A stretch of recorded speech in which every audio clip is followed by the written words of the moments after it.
আসলেই কি একজন মুসলিমকে এই 4 বা 5 কালেমা পাঠ করা, এই বাক্যগুলো উচ্চারণ করাকে আবশ্যক করা হয়েছে কিনা?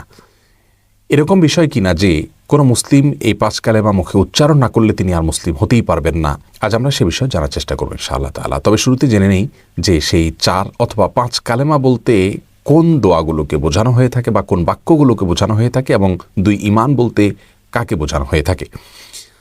কালিমা বলতে বোঝানো হয়, প্রথম কালিমা বলতে কালিমা তয়্যিবাকে বোঝানো হয়, লা ইলাহা ইল্লাল্লাহ মুহাম্মাদুর রাসূলুল্লাহ এটি।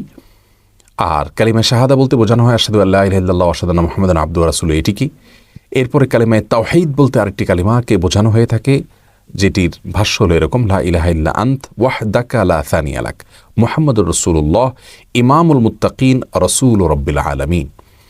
আর কালিমায়ে তামজিদ বলতে আরেকটি কালিমার কথা বলা হয়ে থাকে, যার ভাষ্য হলো এরকম, লা ইলাহা ইল্লা আন্ত নূরান ইয়াহদিল্লাহু লিনূরিহি মান ইয়াশা মুহাম্মাদুর রাসূলুল্লাহ ইমামুল মুরসালিন খাতামুন নবিয়্যিন। তেমনিভাবে আরেকটা কালিমা, কালিমায়ে রদ্দে কুফর বা কুফরকে প্রত্যাখ্যান মূলক কালিমা, কালিমায়ে রদ্দ কুফর হিসাবে যে বাক্যগুলোর কথা বলা হয়ে থাকে সেগুলো মূলত একটি দোয়া, আল্লাহুম্মা ইন্নী আউযু বিকা আন উশরিকা বিকা ওয়া আনা আ'লাম ওয়া আস্তাগফিরুকা লিমা লা আ'লাম, যেটি হাদিসে বর্ণিত হয়েছে।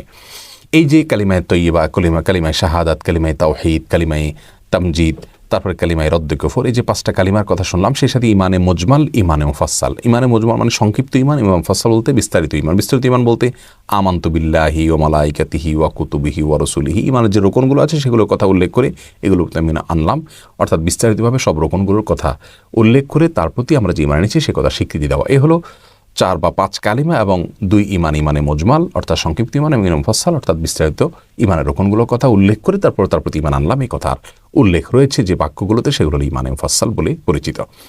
এই বাক্যগুলো উচ্চারণ করা প্রত্যেক মুসলমানের জন্য অবশ্য কর্তব্য কিনা? এই বাক্যগুলো উচ্চারণ করা প্রত্যেক মুসলমানের জন্য অবশ্য কর্তব্য কিনা, এই প্রশ্নের উত্তরে আমরা সরাসরি যে বিষয়টি বলতে পারি তা হলো 5 কালিমাতে এবং 2 ঈমানের মধ্যে যে বাক্যগুলো রয়েছে সেগুলো আসলে অত্যন্ত চমৎকার এবং যথার্থ। এই বাক্যগুলোর প্রতি বিশ্বাস, এগুলোর প্রতি আমাদের ধারণা থাকতে হবে, তা নাহলে আমরা ঈমানদার হতে পারবো না। কিন্তু এই বাক্যগুলো মুখে আমাদেরকে এইভাবে, এই সিস্টেমে কালিমা তয়্যিবা হিসাবে, কালিমা শাহাদা হিসাবে, তামজিদ, তাওহীদ, রদ্দে কুফর এবং ইমানে মুজমাল মুফাসসাল এরকম ভাগ করে আলাদা আলাদা করে এগুলোকে পাঠ করতে হবে, এমনটি অবশ্য কর্তব্য নয়। কোরআন হাদিসে কোথাও এরকম কোনো নাম এবং এভাবে ভাগ করে দেয়া হয়নি। 5 কালেমা 4 কালেমাকে আলাদা ভাগ করে দেওয়া হয়নি, যার কারণে এটিকে আমরা অবশ্য কর্তব্য মনে করব না। তবে হ্যাঁ, একজন ঈমানদার ব্যক্তি যিনি আল্লাহর প্রতি বিশ্বাস স্থাপন করেছেন, ঈমান এর পরিচয়, ঈমানের সংজ্ঞা, ঈমানের ব্যাখ্যা বিশ্লেষণ যেটি জানা তার জন্য অবশ্য কর্তব্য, সেটি জানলে এই 5 কালিমা এবং 2 ঈমানের সবগুলোই কিন্তু তার মধ্যে চলে আসবে, আলাদা করে এরকম ক্যাটাগরি ভাগ করতে হবে না। অতএব আমরা ঈমান বলতে কি বোঝানো হয়, ঈমান এর ব্যাখ্যা কি, লা ইলাহা ইল্লাল্লাহ এই কালিমাতুত তাওহীদের দাবি কি, এবং কালিমাতুর রিসালা মুহাম্মদুর রাসূলুল্লাহ রাসূল করিম সাল্লাল্লাহু আলাইহি ওয়াসাল্লামকে যেখানে রাসূল হিসেবে স্বীকৃতি দেওয়ার কথা রয়েছে সে বাক্যের দাবি কি, এগুলোর ব্যাখ্যা বিশ্লেষণ যখন আমরা জানবো, ঈমানের রোকন কয়টা সেগুলো যখন জানবো, ঈমান সম্পর্কিত ইলম আমাদের বেসিক এবং মৌলিক ইলম যদি অর্জন হয়ে যায়, তাহলে এই কালিমা, এই ঈমান সবগুলোই কিন্তু অটোমেটিকলি চলে আসবে।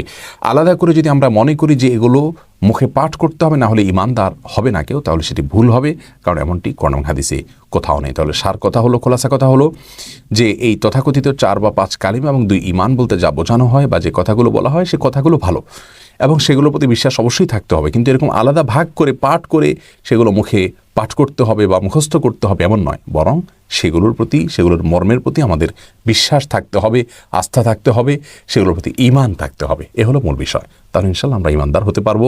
অতএব এই বাক্যগুলো মুখস্থ করার কসরত না করি আমরা ঈমানের দাবি কি সেটাকে বোঝার চেষ্টা করব, ঈমানের মৌলিক ইলম আমরা অর্জন করার চেষ্টা করব, তবেই আমরা পূর্ণাঙ্গ ঈমানদার হতে পারবো ইনশাআল্লাহ তাআলা।